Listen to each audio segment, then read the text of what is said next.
بسم اللہ الرحمن الرحیم۔ السلام علیکم ورحمۃ اللہ وبرکاتہ۔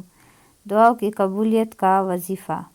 آیات کریمہ لا الہ الا انت سبحانک انی کنت من الظالمین خود دعاؤں کی قبولیت کا وظیفہ ہے۔ ان الفاظ کے ساتھ دعاؤں کا قبول ہونا حدیث سے ثابت ہے۔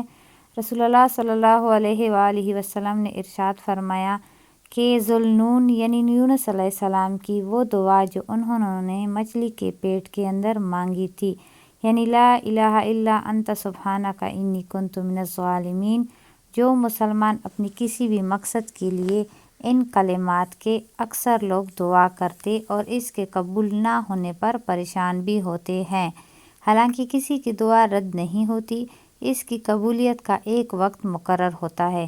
سورہ بقرہ میں اللہ تعالیٰ کا فرمان ہے، جب میرے بندے میرے بارے میں آپ سے سوال کرے تو آپ کہہ دے کہ میں بہت ہی قریب ہوں، ہر پکارنے والی کی پکار کو جب بھی وہ مجھے پکارے قبول کرتا ہوں، اس لیے لوگوں کو بھی چاہیے وہ میری بات مان لیا کرے اور مجھ پر ایمان رکھے، یہی ان کی بھلائی کا باعث ہے۔ احادیث مبارکہ میں دعا کی قبولیت کے کئی اوقات کا ذکر کیا گیا ہے کہ مسلمان ان اوقات میں دعا کرے تو قبول ہوتی ہے۔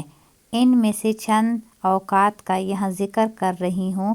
حضرت ابو ہریرہ رضی اللہ تعالی عنہ سے مروی ہے کہ نبی علیہ الصلوۃ والسلام نے فرمایا کہ انسان اپنے رب کے سب سے زیادہ قریب سجدے کی حالت میں ہوتا ہے، اس لیے سجدے میں دعا کثرت سے کیا کرو۔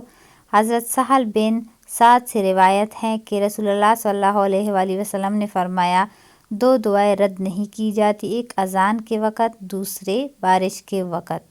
تو میرے محترم بہنوں اور بھائیوں، مزید اچھی ویڈیوز کے لیے ہمارا یوٹیوب چینل سبسکرائب کریں اور بیل آئیکن کو دبائیں۔